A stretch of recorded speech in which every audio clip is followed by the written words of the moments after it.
I'm 65, and I avoid people now. Not out of spite, not because I've given up, but because somewhere along the way, I realized something most people don't admit until it's too late.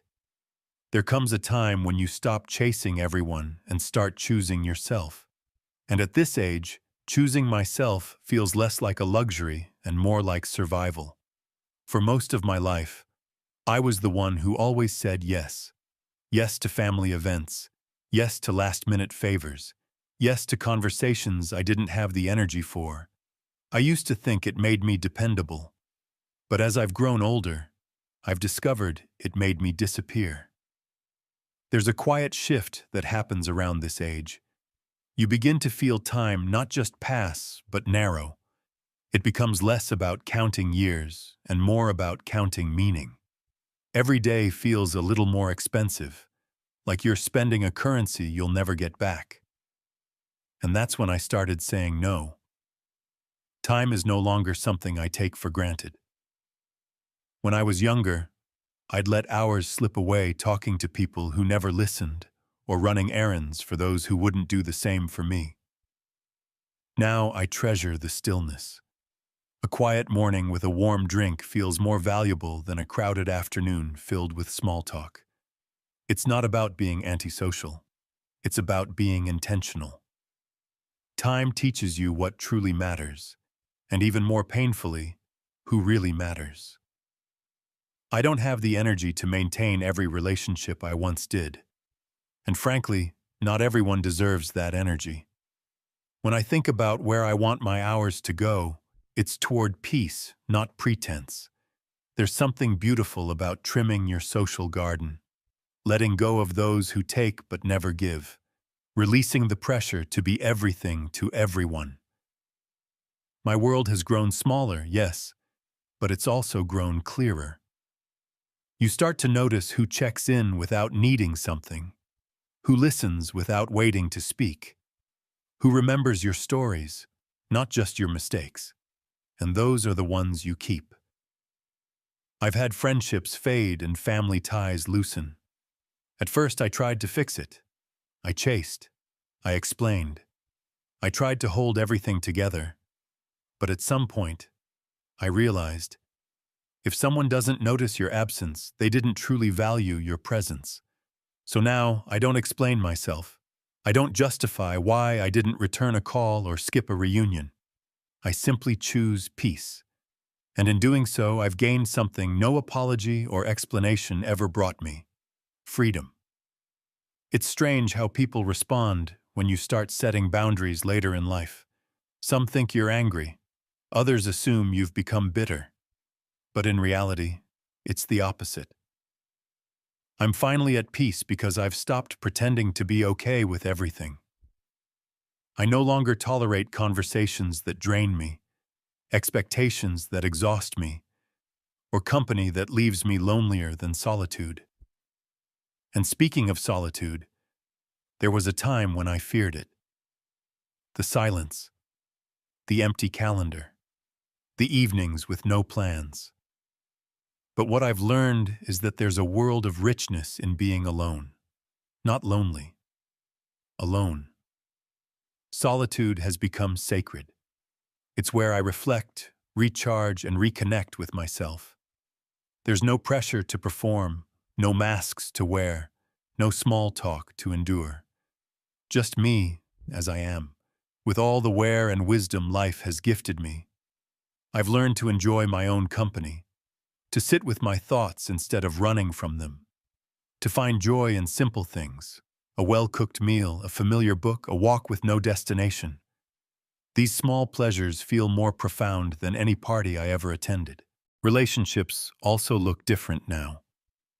I used to believe love meant endurance, that if you cared for someone, you stuck it out, even when it hurt. But now I understand that real love doesn't drain you. It doesn't make you feel less.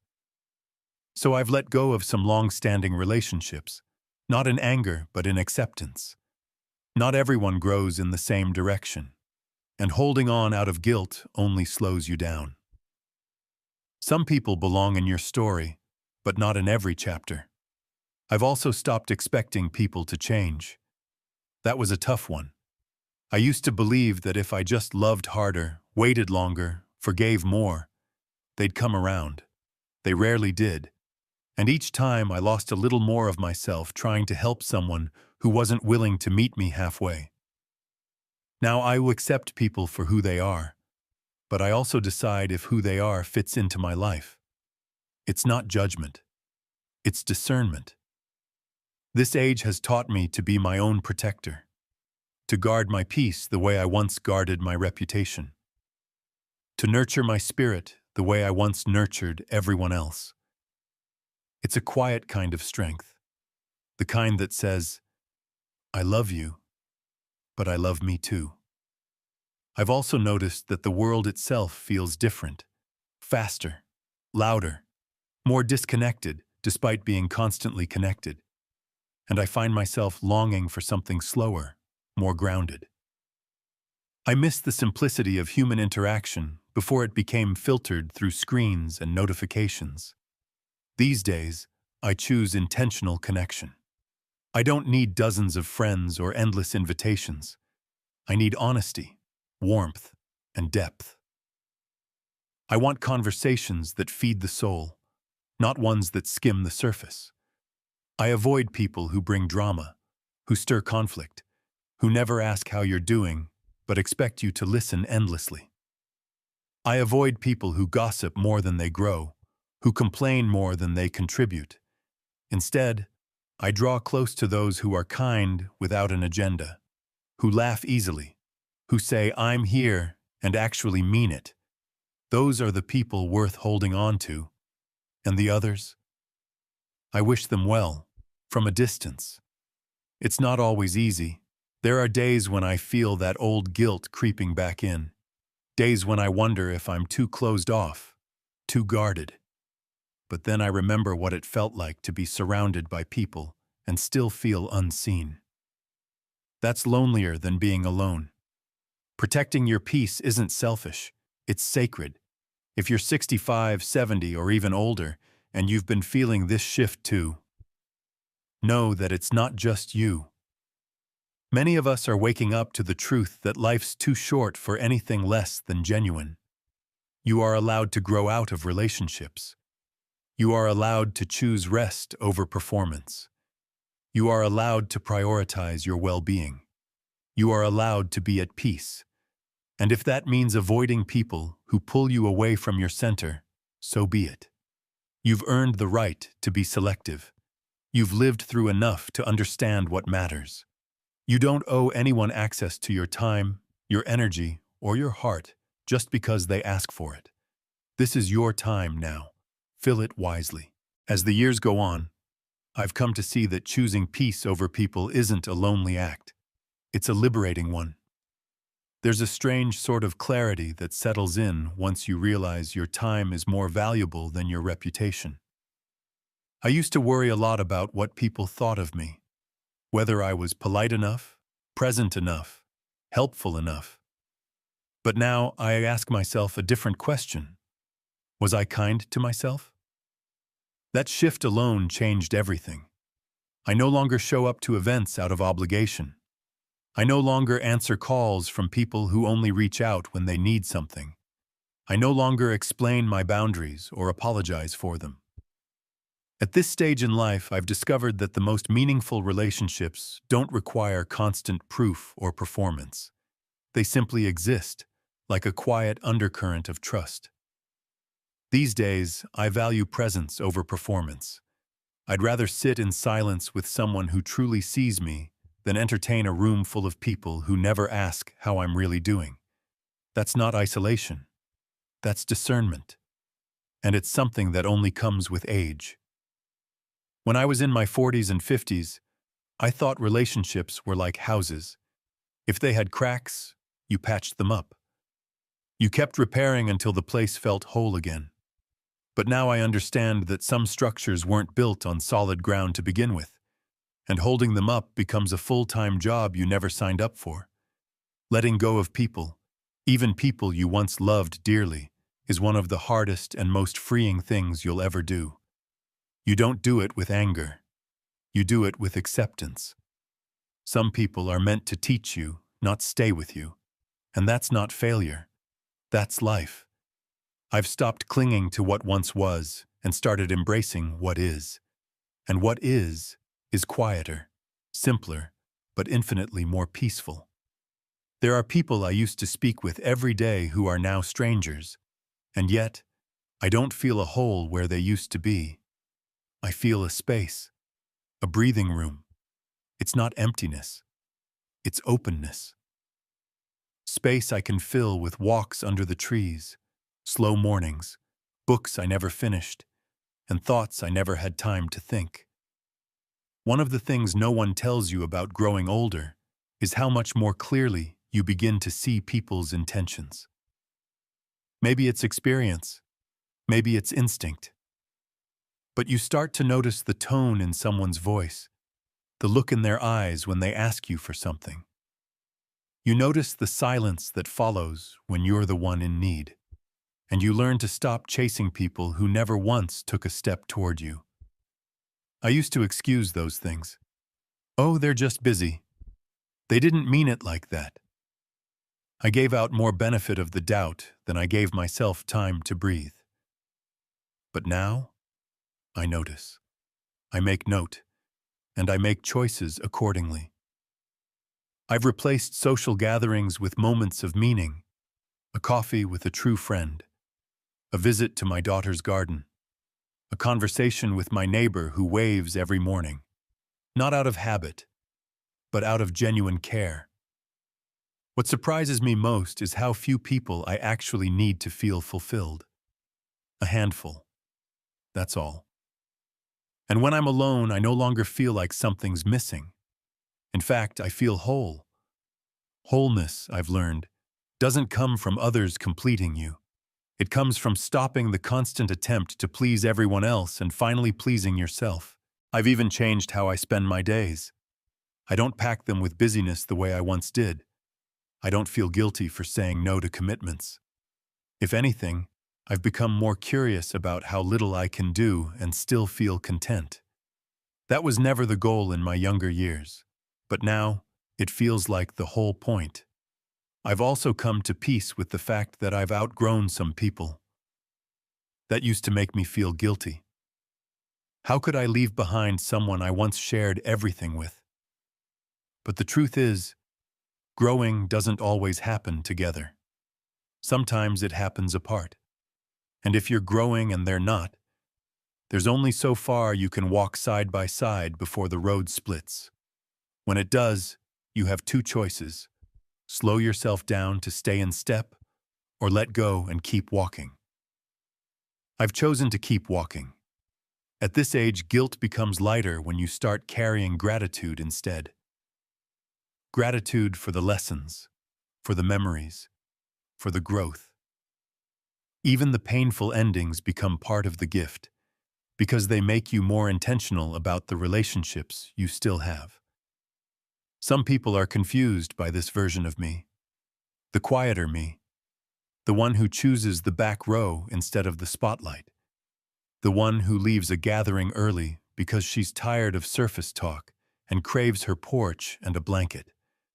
But this version of me is the most honest I've ever been. You see, I don't need to be liked by everyone anymore. I just want to be known by the right people. And that doesn't require loudness. It requires truth.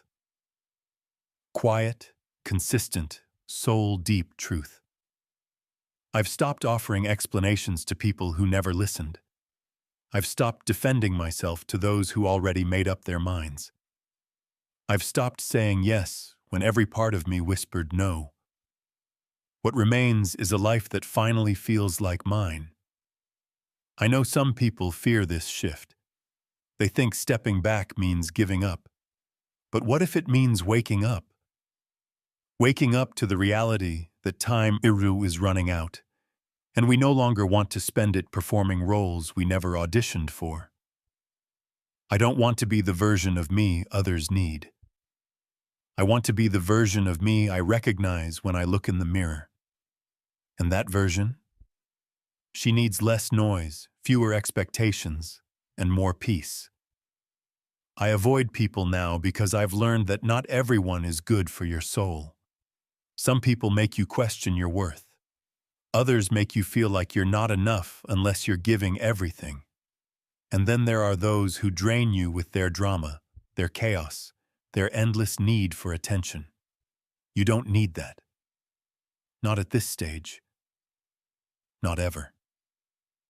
I've come to love people from a distance, to send kind thoughts instead of texts, to pray for their peace without welcoming their turmoil into mine. There is kindness in boundaries. There is love in letting go. I don't wish anyone harm. I simply wish myself peace, and that's a wish I now prioritize. I'm not lonely. I'm aligned. There's a stillness I've found in my days that I wouldn't trade for the most exciting party or most flattering compliment. That stillness is made of mornings where I don't rush, afternoons where I nap without guilt, and evenings where I watch the sun disappear behind trees that have seen more seasons than I have. This is my season now, a season of clarity, of careful yeses and unapologetic nos, and if that means I'm harder to reach, so be it. I'm busy tending to the parts of me I neglected when I was too busy being everything for everyone else. If you're on this path too, let me say this. Don't doubt it. Don't shrink back. Don't apologize for the peace you've earned. You're not being selfish. You're being wise. This isn't about bitterness. It's about boundaries. It's not about pushing people away. It's about pulling yourself close. It's not about giving up on connection. It's about connecting differently. And most of all, it's about finally realizing that a full life doesn't require a full room. It just requires a full heart.